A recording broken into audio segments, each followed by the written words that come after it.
ప్రత్యామ్నాయం అన్నారు, తర్వాత వ్యూహం అన్నారు. ఆ మధ్యలో షణ్ముఖ వ్యూహం అనే ఒక పదం కూడా వాడారు. ఇక తిరుగులేదు, తమ నాయకుడు అధికారంలోకి రాబోతున్నాడు, ముఖ్యమంత్రి అవ్వబోతున్నాడు అంటూ ఆ పార్టీకి సంబంధించిన అధికార ప్రతినిధులు కూడా హోరాహోరీ ప్రచారం చేశారు జనసేనకి సంబంధించి.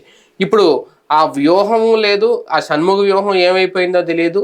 ఆ వ్యూహం మాట దేవుడెరుగు. ఇప్పుడు ప్రస్తుతం ఆయన రాజకీయ భౌతవ్యం ఏంటనేది అయోమయంలో పడిందా. దాదాపుగా 10 ఏళ్ళు అవుతుంది ఆయన కూడా పార్టీ స్థాపించి. ఈ 10 ఏళ్లలో ఇంకా ఆయనకి రాజకీయం వంటబట్టలేదా, లేదు అంటే పెద్దల్ని ఫాలో అవుతూ ముందుకు వెళ్ళడమే రాజకీయం అనుకుంటున్నారు. ఇప్పుడు ఆ పార్టీలోనే కాదు, ఒక సామాజిక వర్గంలో కూడా ఇప్పుడు ఇదే వెంటాడుతోంది. ఎన్నాళ్ళు ఎందుకు సపోర్ట్ చేశామా అని బాధపడే వాళ్ళు కొంతమంది, విరమించుకుంటున్న వాళ్ళు కొంతమంది, మా నాయకుడు ఏం చేసినా సరే మేము ఆయన్నే ఫాలో అవుతాం, ఫైనల్గా ఆయన నిర్ణయమే మాకు శిరోధార్యం అనే వాళ్ళు కూడా లేకపోలేదు. అలాంటి వాళ్ళ వల్ల ఇంకా కొంచెం పార్టీ కొన్ని రోజులు ముందుకెళ్తుందేమో. అసలు ఏం జరగబోతోంది, పవన్ కళ్యాణ్ గారి రాజకీయ భౌతవ్యం ఇప్పుడు అయోమయంలో పడ్డానికి స్వయంకృత అపరాధమా, లేదంటే వేరే నాయకులు ఎవరైనా కారణమా? ఇదే అంశం మీద చర్చించే ప్రయత్నం చేద్దాం. సరే, ఒక రకంగా ఇంకా ఒక క్లారిటీ లేనట్టే అనిపిస్తోంది పవన్ కళ్యాణ్ గారికి. పొత్తు విషయంలో మాత్రం ఆ క్లారిటీ ఇచ్చేశారు జనాలకి. ఆయన నిలబడే విషయంలో, ఆయన గెలిచే విషయంలో, పార్టీ పరిస్థితి ఏంటి రేపొద్దున్న అనే విషయంలో క్లారిటీ ఉందా, స్పష్టత ఉందా, ఇంకా అయోమయం కనిపిస్తోందా? ఆయనకి క్లారిటీ ఉంది, ఆయన పార్టీ క్లారిటీ ఉంది, రాష్ట్ర ప్రజలకు కూడా క్లారిటీ ఉంది. వెరీ సింపుల్, క్లియర్, పక్కా డైలాగ్ ఏంటంటే జగన్ గది దిగటం, అంతే. అదే నా క్లారిటీ, అదే ఆయనకి కావాలి. ఆయన క్లారిటీతో ఉంది, జగన్ గద్దె దించడం. రెండోది చంద్రబాబుని అధికారంలో తీసుకురావడం. మిగతా ఈ బోనస్, ఇంకేం క్లారిటీ కావాలన్నా. ఆ రెండు జరగడం వల్ల జనసేనకు వచ్చే ప్రయోజనం ఏంటి? జనసేన నమ్ముకున్న కార్యకర్తలకి, లేదంటే సీట్లు దక్కుతాయని ఆశించిన ఇప్పుడు అసంతృప్తులుగా మిగిలిపోతున్న వాళ్ళకి ఏంటి ప్రయోజనం అంటే? అంటే ఇక్కడ పవన్ కళ్యాణ్కి ఏది ప్రయోజనం లేకపోతే ఆ పని చేస్తాడా? బేసిక్గా జగన్ దిగిపోతే తన వ్యక్తిగత జీవితానికి ఒక మెరుగుదల. ఎందుకు ఇప్పుడు తనకు సమస్య రాజకీయంగా మెరుగుదల ఉందా? మెరుగుదలే కదా. ఇప్పుడు తను మళ్ళీ అట్లాగే పార్టీ నడుపుకుంటే మళ్ళీ 1-2 సీట్లు వస్తే శాంతంగా రాజకీయంగా కనుమరుగైపోతాడు. అప్పుడు ఇంకోసారి ఎవరు పట్టించుకోరు తనని. సిపిఐ సిపిఎం లాగా నేను కూడా ఉన్నాను అనుకో, లేకపోతే తమిళనాడులో పట్టాల మక్కల కచ్చి ఎట్లాంటి పార్టీలాగా 1 సీట్ 2 సీట్లకు పరిమితం అవ్వాలి. వాళ్ళతో పోల్చుకుంటే ఇప్పుడు డిఎండికే స్థాయికి వచ్చాడు ఈయన. డిఎండికే కొంచెం ఎక్కువే బార్గెన్ చేసి తీసుకుంది అనుకోండి ఇంకా పోల్చుకుంటే. అయితే అక్కడ సీట్లు ఎక్కువ కాబట్టి కొద్దిగా ఎక్కువ తీసుకోగలిగింది, ఇక్కడ సీట్లు తక్కువ కాబట్టి తీసుకున్నారు ఈయన. ఇప్పుడు ఓవరాల్ గా 175లో 21 అంటే దాదాపు 15% తీసుకున్నట్టు, అంతే కదా. తీసుకున్నారు. దాంట్లో సరే ఒక 5% తెలుగుదేశం వాళ్ళకి మళ్ళీ గిఫ్ట్ ఇచ్చారు, అంటే రిటర్న్ గిఫ్ట్ అంటారు కదా. తెలుగుదేశానికి రిటర్న్ గిఫ్ట్ ఇచ్చారు ఒక 5%, ఎందుకంటే నువ్వు మాకు ఎంతగా ఆదరించావు కాబట్టి అన్నట్టు. తద్వారా ఆ సీట్లు మళ్ళీ వాళ్ళందరూ రేపు పొద్దున లాయల్గా తనకే ఉంటారు కదా. వాంజీబాబు, సుబ్బారాయుడు, శ్రీనివాసు ఇట్లాంటి వాళ్ళు. ఇది కాకపోతే 2 పార్లమెంట్ సభ్యులు కూడా తెలుగుదేశం పార్టీ పంపించిన వాళ్ళనే తీసుకున్నారు. తద్వారా తెలుగుదేశానికి తనకి పార్లమెంట్తో పెద్దగా ఇంట్రెస్ట్ లేదు కాకపోతే అక్కడ తెలుగుదేశం సీట్లు డైరెక్ట్గా ఇవ్వలేదు వాళ్ళకి. కాబట్టి ఆ చంద్రబాబు గారి దగ్గరికి వెళ్ళిన ఇద్దరిని కూడా ఇక్కడికి పంపించారు. ఆయన ఇదివరకటి రోజుల్లో చంద్రబాబు గారును ఆయన పేరేంటి రాజశేఖర రెడ్డి గారికి సంబంధించి ఒక మాట అనేవాళ్ళు అనమాట. ఎవడైనా ఫైల్ తీసుకుని పని కోసం అని చెప్పి ఆ ప్రాజెక్ట్కి అప్రూవల్ కావాలా, లేకపోతే భూమి కావాలి, ఇట్లాంటిదని వెళ్తే గనక చంద్రబాబు నాయుడు అధికారంలో ఉన్నప్పుడు బట్టతలోని కలిసి వచ్చావని అడిగేవాడట. అదే ఈయన అధికారంలో ఉన్నప్పుడు గడ్డమని కలిసి వచ్చావని అడిగేవాడట. అంటే అప్పుడే కాంప్రమైజింగ్ ఉండేది. ఇప్పుడు అట్లా ఉండట్లా. ఇప్పుడు చంద్రబాబు గారు వెళ్ళి ఆ కుర్రోని కలిసి వచ్చావని అడగట్లేదు, లేకపోతే ఈయన వెళ్ళి ముసలాయిని కలిసి వచ్చావంట. ఇప్పుడు బాగా వ్యతిరేకత వచ్చేసి ఇద్దరు శత్రువులాగా బిహేవ్ చేస్తున్నారు. కాబట్టి ఆ శత్రుత్వం ఉండకూడదని కోరుకుంటున్నారు పవన్ కళ్యాణ్. పవన్ కళ్యాణ్ గారి కోరిక ఏంటంటే ధనవంతులు మరింత ధనవంతులు అవ్వాలా, పేదవాళ్ళకి సంబంధించి ఆ స్థాయిలో ఉంటూ వాళ్ళు ఎప్పుడన్నా 4 ముద్దలు ప్రభుత్వం తరపున ఇస్తుంటే, ఇప్పుడు చనిపోయిన కుటుంబానికి 1 లక్ష రూపాయలు ఇస్తే ఎట్లాంటిదో ప్రభుత్వం 7 లక్షలు ఇచ్చింది. కానీ దాంతో పోల్చుకుంటే ఇక్కడ 1 లక్ష కొంతమందికి వాళ్ళకి ఇవ్వలేదు కదా. అంటే 1 లక్ష ఇస్తే ఇది ఉంది ఇట్లా, అంటే కొంతమందికి అట్లా సాయం చేస్తా ఉంటే పేదలకి. ఇక్కడ భావసారూప్యత అంటారు. తెలుగుదేశం పార్టీ జనసేనలకి ఇద్దరికి భావసారూప్యత విషయంలో కలిసింది. మీరు ఇద్దరిలో కూడా చూస్తే ఏదో లంసమ్ అమౌంట్లే మీరు రావు. ఫర్ ఎగ్జాంపుల్ గీతాంజలి ఉందండి, 20 లక్షలు తీసుకెళ్లి ఇచ్చింది కదా గవర్నమెంట్. మరి చంద్రబాబు గారు ఉన్నప్పుడు ఎప్పుడైనా అట్లాగే ఒక 20 లక్షలు 50 లక్షలు ఎవరికన్నా ఇచ్చారా? ఇప్పుడు వైజాగ్ లో చనిపోయిన 1 కోటి రూపాయలు ఇచ్చారు. అవును, జగనే ఇచ్చాడు. అవును, అదే చంద్రబాబు గారు ఉన్న టైంలో చనిపోయినప్పుడు పుష్కరాల్లో చనిపోయిన వాళ్ళకి అప్పుడు 20 అంత ఇచ్చినట్టున్నారు. అట్లా అంటే అది కూడా ఏంటి బాగా పీక్ స్టేజ్కి వెళ్ళింది అది. అట్లాగా అంటే ఇక్కడ ఏంటి అంటే తెలుగుదేశంకి జనసేనకు ఉన్న భావసారూప్యత, పేదరికం అన్నటువంటి వాళ్ళని మనం మీ సమస్య పరిష్కరిస్తున్నా, మీ బ్రతుకులు బాగు చేస్తున్నా, మీరు కోటీశ్వరులు కాబోతున్నారు, మీరందరూ మీ జీవితం అంటే నా మీదనే ఆధారపడి ఉంది, నేను అసలు మీ బాగు కోసమే పనిచేస్తున్నా, అసలు పేదరికం నిర్మూలన అన్నటువంటి దానికోసమే పుట్టిన తెలుగుదేశం అని చెప్తుంటారు చంద్రబాబు గారు. అదేందో పాప మా పార్టీ పుట్టి 40 ఏళ్ళు అయింది, ఆ పేదరికం అట్లాగే ఉంటుంది, ఇంకా 40 ఏళ్ళ నుంచి అదే ఉపన్యాసం వస్తూనే ఉంటుంది. వాళ్ళ జీవితంలో ఈయన వచ్చిన టైంలో ఓ కూలీ రేట్ ఏమైనా పెరిగింది వాళ్ళకి, లేదా ప్రభుత్వం నుంచి వాళ్ళకి సాయం ఏమైనా పెరిగిందంటే, ఈ సాయం వాళ్ళకి ఏది ఉపాధి హామీ ఇస్తే చూసావా, ఉపాధి హామీ ద్వారా మీ అందరికి ఉపాధి కల్పించాను తమ్ముళ్ళు అని చెప్తారు.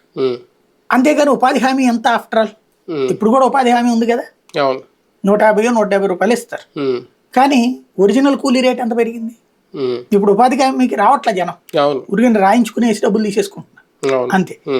ఇది వీళ్ళ స్టైల్ ఏంటంటే పేదరికం అట్లా ఉండాలా, ధనిక వర్గం అట్లా ఉండాలా, మధ్య తరగతికి ఆశలు ఉండాలా, ఆ ఆశలని తీరుస్తాం అన్నటువంటిది. అంటే ఆ మధ్య తరగతి ఆశలు తీర్చే వర్గం కింద చంద్రబాబు ఉంటారు. ఇప్పుడు పవన్ కళ్యాణ్ కూడా అదే బాటలో ప్రయాణిస్తున్నారు. ఇప్పుడు ఆయన భవన నిర్మాణ కార్మికులు అని ఇప్పటికీ మాట్లాడుతూనే ఉంటాడు. మీరు చూడండి ఒక్కసారి, మన కళ్ళు ఎదురుగుండా చూసాం, 2014 నుంచి ఇప్పటిదాకా చూస్తూనే ఉన్నాం. మన ఇళ్ళ దగ్గర పనిచేసే వాళ్ళని చూసాం కదా, ఎప్పుడన్నా ఎవడన్నా ఖాళీగా ఉన్నాడా? ఇంటి దగ్గర పనికి రండి అంటే ఏమనేవాళ్ళు, ఖాళీ లేదని మాకు, ఆ పనిలో ఉన్నాం ఈ పనిలో ఉన్నాం. వాళ్ళ రేట్ ఎంత పెరిగింది? మన కళ్ళు ఎదురుగుండానే ఇదివరకు 300 ఇచ్చాం, ఇప్పుడు 700 ఇస్తాం. కానీ వాళ్ళు ఏమంటున్నారు అక్కడ, వాళ్ళ బ్రతుకుల్ని నాశనం చేసేసారంటున్నారు. అంటే ఇది తెలియనటువంటి వాడికైతే అదే ఫీలింగ్ ఉంటుంది కదా. ఇలాంటి ఒక ఫీల్ క్రియేషన్, అంటే దాన్ని ఏమంటారంటే నేరేటివ్ మెంటాలిటీ. ఇప్పుడు పవన్ కళ్యాణ్ అభిమానులు ఏమన్నా అసలు రాష్ట్రం నాశనం అయిపోయిందబ్బా, జగన్ గారు వచ్చేసాక సర్వనాశనం చేశాడు, ఇదివరకు అద్భుతంగా ఉండేది అనేటువంటి వాళ్ళు సైకలాజికల్గా మాట్లాడుతున్నారంటే, తెలుగుదేశం వాళ్ళని ఎవరిని అడిగినా అట్లా మాట్లాడుతున్నారంటే మానసికంగా వాళ్ళు ఎంత ప్రిపేర్ చేశారు. ఆ ప్రిపరేషన్ అన్నటువంటిదే పవన్ కళ్యాణ్కి అదృష్టం. పవన్ కళ్యాణ్ కోరుకునేది దైవాంశ సంభూతుడని, తను ఆయన దేవుడు. ఇప్పుడు చూడండి పిఠాపురం దాని గురించి ఆ కామెంట్స్ చూస్తే భలేగా ఉంటాయి అన్నమాట. అంటే అది నాకేమో నవ్వు వస్తుంది, కాకపోతే నేను కొన్ని ప్రొఫైల్స్ చూస్తాను, వాళ్ళల్లో ఎంబీఏలు, ఎంఏలు, బీకామ్లు, ఎడ్యుకేటెడ్. దేవుడు వచ్చాడు పిఠాపురానికి, దేవుడు వచ్చాడు, దేవుడిని చూసుకోండి దఫా, మన దేవుడు గెలిచి తీరాలి.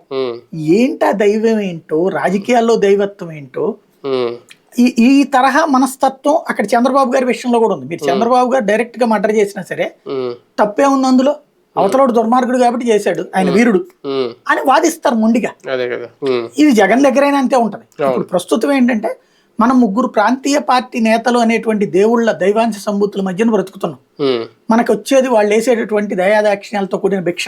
దాదాపు 10 ఏళ్ళు దాటిపోయింది కదా జనసేన పార్టీ ఆవిర్భవించి పార్టీ పెట్టి. ఇన్నాళ్లలో పవన్ కళ్యాణ్ గారు రాజకీయంగా ఆయన బలపడ్డారు, రాజకీయంగా ఆయన గతంతో పోలిస్తే బలం పెంచుకున్నారు అనడానికి ఏమన్నా ఉందా? జనసేనకి సంబంధించి ఒకటేనండి, పుట్టుకే ఒక తేడా. అంటే పుట్టినప్పుడు దాన్ని ఏమంటారు, కొంతమంది బరువు తక్కువ పుట్టడం, లేకపోతే సపోర్టింగ్ తో పెంచుతారు కదా. స్టార్టింగ్ ఇది సపోర్ట్ ఇద్దాం అనుకుని ఇది వాళ్ళ సపోర్టింగ్ పార్టీ కింద బిగిన్ అయిపోయి స్టార్టింగ్. ఏ రోజున అది ఒంటరిగా పోటీ చేసింది Janasena? Telugu Desam party first trip party పెట్టినప్పుడు ఒంటరిగానే పోటీ లెక్క అయితే, కానీ అదేదో సంజయ్ గాంధీ వాళ్ళ భార్యది, మేనకా గాంధీకి సంబంధించినటువంటి సంజయ్ విచారణ మంచి ఏదో ఉంటుంది, దానికి ఒక్కదానికే పొత్తు, అది అసలు ఇక్కడ పెద్ద లెక్కలోకి రాదు, కాకపోతే 2 సీట్లు ఏమో ఇచ్చినట్టున్నారు. అది చిన్న, అసలు అది పెద్ద కౌంటబుల్ కాదు. అప్పుడు ఒకసారి స్టార్టింగ్ అలా చిన్న దాంతో పొత్తుతో ప్రారంభమైంది. తర్వాత ఒక్కసారి అనుకుంటా విడిగా పోటీ చేసింది మొన్న 2019. 83లో వచ్చాడో 85లోకి వచ్చేటప్పటికి అందరితో కలిసి పోటీ చేసింది.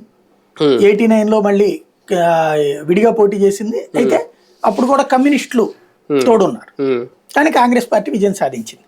ఇక్కడ ఓవరాల్ గా చూసుకుంటే తెలుగుదేశం పార్టీ ఎప్పుడు పొత్తులతోనే, ఒక్కసారి చేసి ఈయన పెట్టిన 2 టర్ముల్లో కూడా 2 సార్లు పొత్తులతోనే, 2 సార్లు పొత్తులతోనే, మూడోసారి పొత్తులతోనే. ఫస్ట్ ట్రిప్ ఏమో పోటీ చేయకుండా పొత్తు, రెండోసారి పోటీ చేసి పొత్తు, మూడోసారి ఇది. ఇంకొకటి తెలుగుదేశానికి దీనికి ఒక భావసారూప్యత ఉందంటే, ఒక సైద్ధాంతిక సంబంధం లేని పొత్తులు పెట్టుకుంటే తెలుగుదేశం పార్టీ, కాంగ్రెస్ తోను పొత్తు పెట్టుకుంటే భారతీయ జనతా పార్టీతో పొత్తు పెట్టుకుంటే, అసలు ఈ రెండు పరస్పర పూర్తి భిన్నమైన.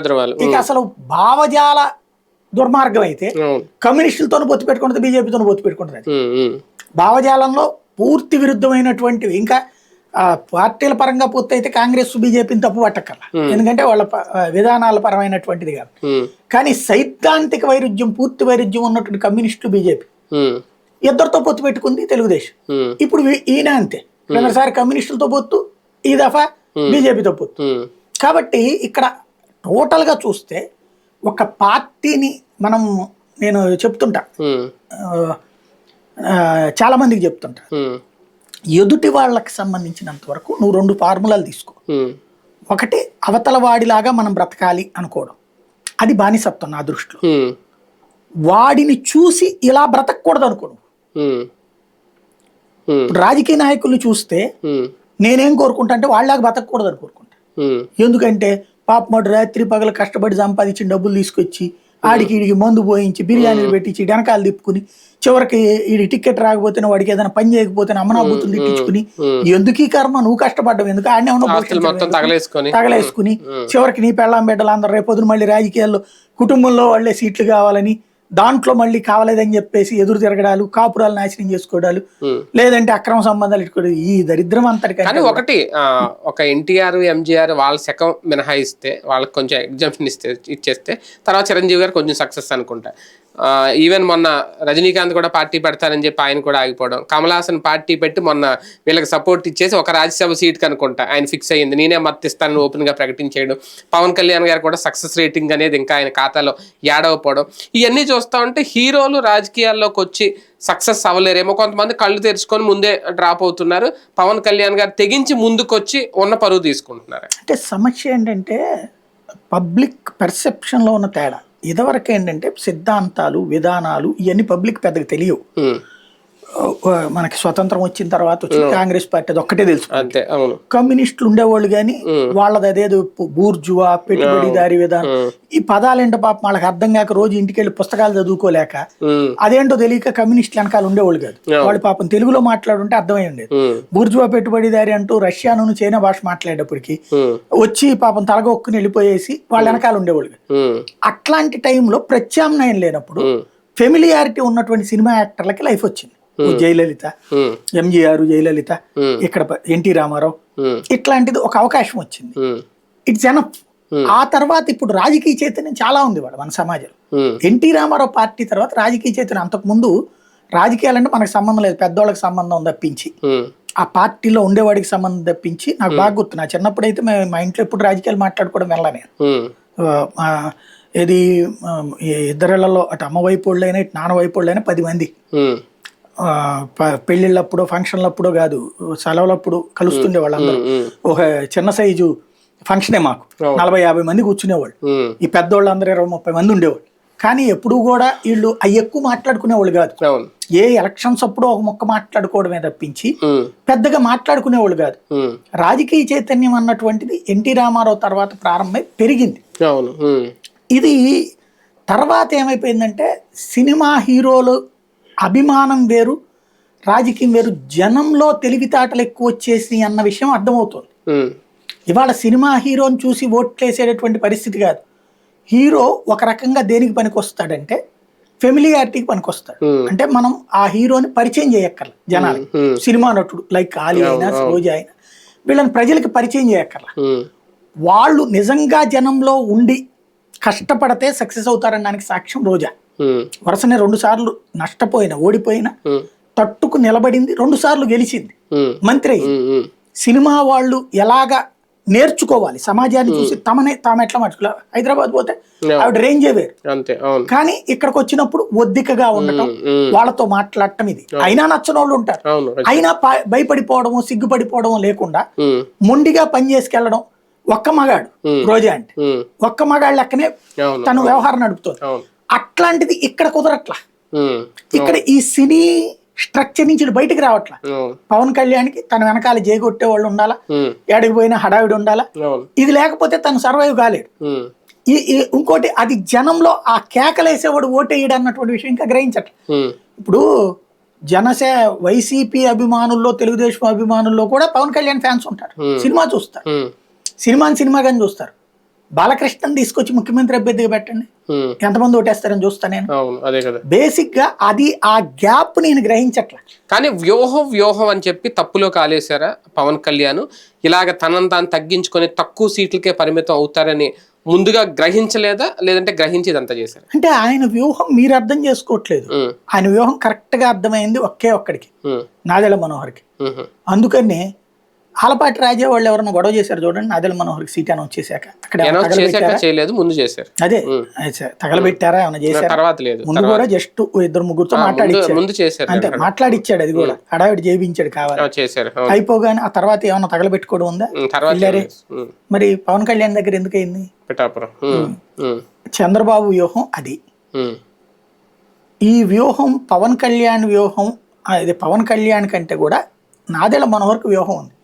తనకు అసంతృప్తి లేకుండా చూసుకోగలిగాడు. పవన్ కళ్యాణ్ వ్యూహం ఏంటయ్యా అంటే, ఒకటి నిదానంగా మనం ఏమి సీఎంలు అయిపోనక్కడ, అంటే సీరియస్ పొలిటీషియన్ కాదు తను ఒక యాజిటేటర్గా ఇష్టపడతాడు, ఉద్యమకారుడిగా ఇష్టపడతాడు. అసెంబ్లీలో అడుగు పెట్టాలి అంతే, అదే ఉద్యమకారుడిగా చేయాలి. అసెంబ్లీలో కూడా నేను మాట్లాడాలా, ఎమ్మెల్యే అవ్వాలా. ఏదన్నా పబ్లిక్ నా దగ్గరకు వచ్చినప్పుడు నేను చెప్పానంటే గనక ప్రభుత్వం ఇంటర్ఫీర్ అవ్వాలి, లేదా ప్రభుత్వం తన పని తను చేసుకుపోతుంటే గనక ప్రభుత్వాన్ని నా వైపుకి తిప్పాలి. ఓ రకంగా చెప్పాలంటే అటెన్షన్ సేకర్త, పొలిటికల్ అటెన్షన్ సేకర్. నేను ఇంత క్యాడర్ ఉన్నటువంటి అంటే ఇంతమంది అభిమానులు ఉన్నారు, ఇంతమంది అభిమానుల్లో నేను వెళ్ళి డబ్బులు ఇచ్చేదానికంటే ప్రభుత్వం చేత డబ్బులు, రాజకీయంగా డబ్బులు ఇప్పించగలిగితే ఇంకా వెయిటేజ్ ఉంటది కదా. తను ఒక సంఘ సంస్కర్త ఇంకా ఎదగాలి, దానికి రాజకీయం ఒక వేదిక. అట్లాగే ఆయన అసెంబ్లీలో అడుగుపెట్టి మాట్లాడాలన్నది ఆయన కోరిక, అది రెండవది. మూడోది వచ్చేటప్పటికి జగన్ అధికారులకు రాకూడదు, బీజేపీ ప్రత్యామ్నాయం కాకూడదు తెలుగుదేశానికి ప్రత్యామ్నాయంగా రాకుండా బీజేపీని తొక్కేయడం, ఆ భారతీయ జనతా పార్టీని బలవంతంగా తీసుకొచ్చి బాల్య వివాహం చేయించడం. అట్లాగే తన వాళ్ళని, తన దగ్గరకు వచ్చేటటువంటి వాళ్ళు ఎవరైతే కాపు అనేటువంటి కాంబినేషన్ని, కమ్మ కాపు కాంబినేషన్తో శత్రుత్వాన్ని పోగొట్టి రెడ్డి వర్సెస్ కాపు కాంబినేషన్ గొడవల్ని భవిష్యత్తులో సృష్టించడం, ఓ 30-40 ఏళ్ల నుంచి ఉన్నటువంటి కమ్మ కాపు శత్రుత్వాన్ని దూరం చేసి భవిష్యత్తులో తెలుగుదేశం పార్టీకి ఒక 20-30 ఏళ్ల దాకా కమ్మకి కాపు తోడయ్యేలా చేసి, రెడ్లకి కాపుని శత్రువుగా చేసి, ఒక వర్గ శత్రుత్వాన్ని వాళ్ళిద్దరి మధ్య ఉంచి, వీళ్ళిద్దరి మధ్యన వర్గమిత్రుత్వాన్ని తీసుకొచ్చి చంద్రబాబును ముఖ్యమంత్రి, చంద్రబాబు తర్వాత లోకేష్ను ముఖ్యమంత్రిగా చేసి రాజగురువు పాత్రలో తను ఉండాలనుకుంటున్నాను. అదే వ్యూహం. కానీ ఈ 5 ఏళ్ల కాలంలో ఈ వ్యూహం పేరుతో కూడగట్టుకున్న క్యాడర్ని ఇప్పుడు దూరం చేసుకోవట్లేదా? ఒక కిరణ్ రాయ్లో, లేదంటే ఒక పోతిన మహేష్, వీళ్ళందరూ కూడా రెడీ అవుతున్నారు తిరగబడ్డానికి రేపు తేడా వస్తే. మీరు చూడండి, ఎవరే అడిగిపోరు, అదంతా ఫ్యాన్స్ అండి. అంతేనా? ఫ్యాన్స్ ఎట్టు ఉంటదంటే, ఫస్ట్ ఏంద్ర మావాడి ఇంత దిక్కుమాలిన సినిమా తీశాడు అని మొదటి 4 రోజులు తిట్టుకుంటారు. ఆ తర్వాత పవన్ కళ్యాణ్ యాక్షన్ మూలంగానే ఆ 4 రోజులు ఆడిందిరా అంటారు. 5వ రోజు నుంచి ఆ డైరెక్టర్ గారు దొంగ అంటాడు. 6వ రోజు నుంచి ఆ రచయిత ఇట్టండి దిక్కుమాలిన కదంట, పవన్ కళ్యాణ్ గారు జాలి తలిచి ఇచ్చారట, ఆడికి అవకాశం ఇవ్వండి సార్ అని కాళ్ళు పట్టుకునేటప్పటికి ఇచ్చాడంట అంటారు. 7వ రోజు వచ్చేప్పటికి ఆ హీరోయిన్ పవన్ కళ్యాణ్ వద్దన్నాడంట, కానీ డైరెక్టర్ బలవంతంగా రుద్దాడంట అంటారు. మొత్తం మిగతా సినిమాలో ఉన్న వాళ్ళందరినీ అమ్మనాభూతులు తిట్టి మనోడు కరెక్టేరా అని సైకలాజికల్ గా ఫీల్ అవుతారు. అది అలాంటి వాళ్ళు ఏడిపోతారు. ఆయనకి ఆ భయం ఏం లేదు. 2 రోజులు తిట్టుకున్న తర్వాత మళ్ళీ ఇప్పుడు మన బొలిశెట్టి సత్యనారాయణ రాశారు చూడండి, నన్ను పిలవను కూడా పిలవలేదు, ఇది కరెక్ట్ కాదు, అయినా జనసేన గెలవాలి. వీళ్ళకి ఇంకొకటి, వీళ్ళ స్థాయి ఏంటి? పోతిన మహేష్ ని వైసీపీ పిలుచుద్దా? లేకపోతే మీరు ఇందాక చెప్పినటువంటి కిరణ్ రాయల్ని వైసీపీ పిలుచుద్దా? వాళ్ళు వాళ్ళ దృష్టిలో ఇలాని చోటా లీడర్లుగా చూస్తారు, లోకల్ లీడర్ల కింద చూస్తారు. కాబట్టి వాళ్ళకి ఆల్టర్నేటివ్ లేదు. వాళ్ళకి అసలు రికగ్నైజేషన్ పవన్ కళ్యాణ్ మీద వచ్చింది. పవన్ కళ్యాణ్ మీద పేరు తెచ్చుకున్నోళ్ళు పవన్ కళ్యాణ్ వెనకాల పవన్ కళ్యాణ్ పేరు చెప్పుకు తిరక్క కొత్తగా వచ్చి వీళ్ళు ఏం సాధిస్తారు? ఎక్కడికి బోరు. మీరు చూస్తా ఉన్నారు ఈ అడావుడిలో పవన్ కి సీఎం పదవి అనే కాన్సెప్ట్ పక్కెళ్ళిపోయినట్టుంది. అది కూడా ఆయన వ్యూహమే కదా. సీఎం చంద్రబాబు కరెక్ట్ అన్నది జనసేన శ్రేణులు. అంటే ఈ తరం యువతరంలో చంద్రబాబు సీఎం అనేటువంటిది విరక్తి వచ్చేసింది 2014-19 చూసారు. ఎందుకంటే ఎప్పుడో 4లో చూశారు. అప్పుడు ఉన్నటువంటి వాళ్ళకి తెలియదు. నేను ఇందాక ఎవరిదో కుర్రోడికి చూసా. నేను 19 ఏళ్ళు అప్పుడు జనసేనలోకి వచ్చాను, 29 ఏళ్ళు ఇప్పుడు నాకు పార్టీ అంటే నవరనరానా ఉంది అన్నట్టు. మా కుర్రోడు ఎప్పటికీ తిరుగుతూనే ఉంటాడు. అట్లా ఇంకో 10 ఏళ్ల పాటు అట్టకి తిరుగుతూనే ఉంటాడు. లేదు ఆ తర్వాత కూడా ఏంటంటే మా వాడే అసలు రాష్ట్రాన్ని పరిపాలించింది, చంద్రబాబుని గైడ్ చేసింది మా వాడే, అసలు రాష్ట్రం బాగుపడిందని ఫీల్ అవుతుంటాడు. అంతే. అట్లాగే ఉండేటటువంటి ఒక మెంటాలిటీతో కూడినటువంటి ఇదే ఉంటది కాబట్టి ఏ ప్రాబ్లం లేదు ఆయనకి. రైట్, చూద్దాం. మొత్తానికి పవన్ కళ్యాణ్ గారు నిజంగా అంత క్రిస్టల్ క్లియర్ గా ఉన్నారా? ఆయన రాజకీయ భవిష్యత్తు ఎటువంటి అయోమయం లేకుండా ముందుకు వెళ్తే ఏంటి క్యాడర్లో అసంతృప్తి, ఎందుకు ఆయన నష్టపోతున్నారని బాధపడి ఇవన్నీ రేపొద్దున పూర్తిగా సీట్లు ప్రకటించిన తర్వాత ఎన్నికల్లో ఫలితాలు వచ్చిన తర్వాత క్లారిటీ వస్తుందేమో చూద్దాం.